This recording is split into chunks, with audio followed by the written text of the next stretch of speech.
बिस्मिल्लाहिर्रहमानिर्रहीम। शुरू करती हूँ अल्लाह के बाबरकत नाम से जो निहायत मेहरबान और रहम करने वाला है अपने बंदों पर। मुअज़्ज़ज़ नाज़रीन, अस्सलाम वालेकुम।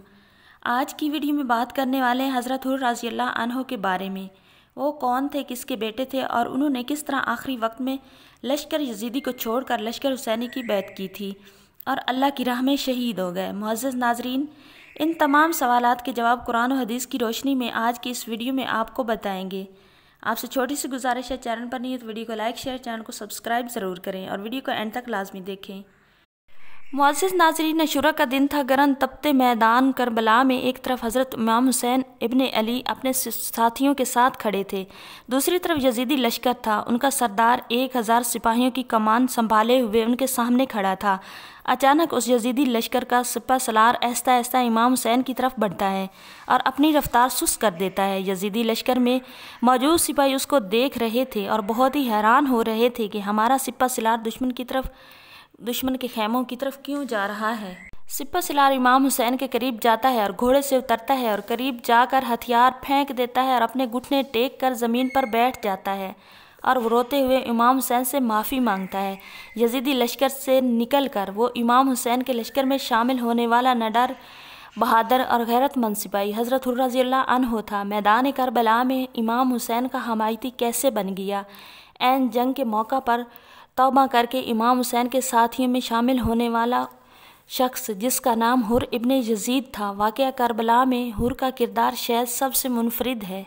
हक उन गुनहगारों में से था जो हक की तलाश करने वाले थे, जिसने ऐन मौका पर तौबा करके जाम शहादत नोश फरमा लिया। हज़रत हुर अरब के मशहूर कबीला बनु तमीम से तल्लुक़ रखते थे। वो कुफा के मशहूर तरीन जंगी कमांडरों में से एक थे। बनु उमैया की फ़ौज में जनाब हुर आला ओहदे पर फैज़ थे। जब यजीद ने उबैदुल्लाह इब्ने ज़ियाद को कुफा का गवर्नर मुकर्रर किया तो उसे खबर मिली कि इमाम हुसैन रज़ियल्लाहु अन्हु अपने साथियों के साथ कुफा की तरफ बढ़ रहे हैं ताकि बनु उमैया का तख्ता पलटा जा सके। लिहाजा उसने जनाब हुर को 1000 अफराद की सिपह सलारी के साथ इमाम हुसैन को रोकने के लिए रवाना किया। हुसैनी काफ़िले ने 2 मुहर्रम उल हराम को मैदान करबला पहुंचने से पहले मकाम ज़ी होसम पड़ाव डाला, क्योंकि यहाँ पीने के लिए पानी मौजूद था। लिहाजा इमाम हुसैन के हुक्म से वहाँ खैमे नस्ब किए गए। जब हुर वहाँ अपने लश्कर के साथ पहुँचे तो देखा कि पानी पर तो पहले इमाम हुसैन कब्ज़ा कर चुके थे। हज़रत हुर अपने सिपाहियों के साथ उस खैमे के पास खड़े हो गए और सिपाहियों ने नेज़े लेकर सफ़ बना ली। हज़रत हुर रज़ियल्लाहु अन्हु और उसका लश्कर इराक़ के लंबे सफ़र करने के बाद यहाँ पहुँचा था। लिहाजा वो प्यास की शिद्दत से नढाल थे और बहुत ही परेशान हो रहे थे। उनके पास जो पानी था ज़ख़ीरा किया हुआ था वो भी ख़त्म हो चुका था। हज़रत हुर रज़ियल्लाहु अन्हु और उसके लश्कर के दुश्मन रवैये के बावजूद भी हज़रत इमाम हुसैन ने उन्हें वहाँ पानी पीने की इजाज़त दे दी। यजीदी लश्कर ने अपनी प्यास बुझाई और अपने जानवरों को भी पानी पिलाया। इमाम हुसैन के इस आला इखलाक पर जनाब हुर इस इखलाक से बहुत ज़्यादा मुतासिर हुए।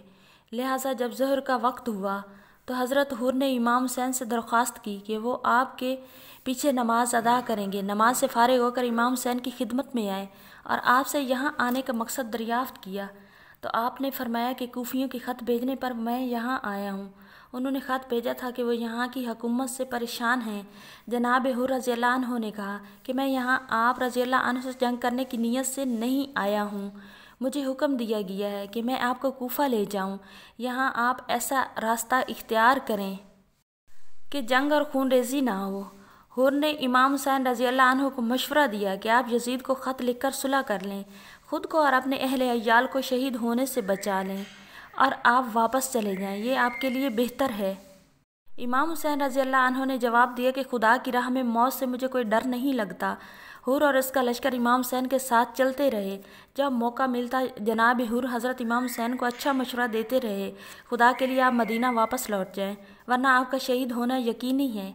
इसी दौरान हुर को उबैदुल्लाह इब्ने ज़ियाद का ख़त मिलता है और उसमें लिखा होता है कि हुसैन और उसको साथियों को रोककर एक खुले मैदान में ठहराओ जहाँ ना पानी हो ना महफूज मकाम हो। उबैदुल्लाह इब्ने ज़ियाद ने अमर साद और शिमर की सरबराही में मज़ीद 20,000 का लश्कर भेजा اور ساتھ لکھا کہ امام حسین کے ساتھ سختی کرو، اس کو یزید کی بیعت کرنے پر مجبور کرو، وہ راضی نہ ہو تو اس سے جنگ کرو اور ان کے قافلے پر پانی بند کر دو۔ حسینی قافلے پر 7 محرم الحرام کو پانی بند کر دیا گیا۔ عاشورہ کی رات آ گئی۔ اس رات جناب بے چین تھے، جناب حر بہت پریشان تھے۔ آپ کے دل میں بار بار خیال آ رہا تھا کہ میں نے یہ کیا کیا، میں نے علی رضی اللہ عنہ کے بیٹے کو کس مقام پر پہنچا دیا۔ ضمیر بار بار ملامت کر رہا تھا۔ جناب حر نے سوچا کہ میری وجہ سے حسینی قافلہ اس حالت میں ہے، اہل بیت رسول اللہ صلی اللہ علیہ وسلم کے بچے بھوکے پیاسے ہیں۔ اس کشمکش میں تھے کہ کیا مجھے ان مٹھی بھر لوگوں کا ساتھ دینا چاہیے جو کہ لشکر حسینی ہے اور امام جنت کے سردار ہیں، یا اس عظیم لشکر کا ساتھ دینا چاہیے جن کا سردار عیاش بے دین یزید ہے۔ یہ رات فیصلے کی رات تھی، وقت کم تھا، اندھیرا تاریکی ختم ہو چکی تھی۔ صبح جناب حر فیصلہ کر چکے تھے کہ حر اپنے گھوڑے پر سوار ہوئے مخالف سمت کی طرف چلنے لگے۔ روایت میں آتا ہے کہ ابن عرف نے حر سے کہا کہ حر کیا پریشانی ہے؟ خدا کی قسم میں تمہیں اس فوج کا بہادر انسان سمجھتا ہوں، لیکن تم ہو کے پریشان اور بے چین نظر آ رہے ہو۔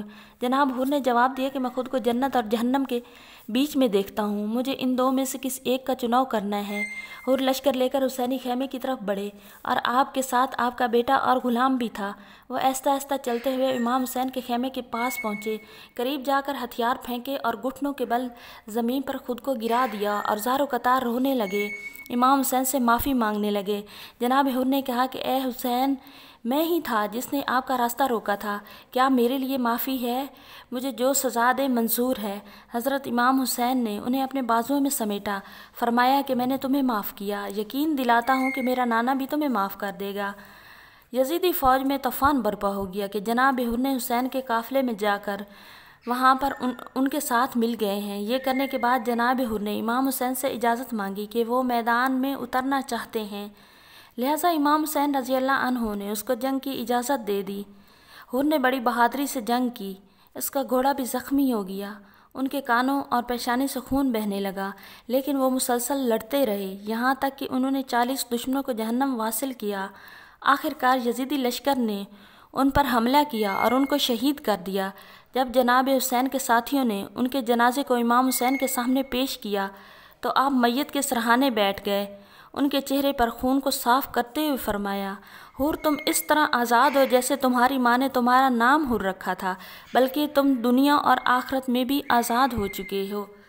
جی ناظرین، تو یہ تھی ہماری آج کی ویڈیو۔ اگر آپ کو ویڈیو پسند آئی ہے تو ویڈیو کو لائک شیئر، چینل کو سبسکرائب ضرور کریں۔ Thanks for watching. ملتے ہیں ایک نئی اچھی سی انفارمیٹیو اسلامک ویڈیو کے ساتھ، تب تک کے لیے اللہ حافظ۔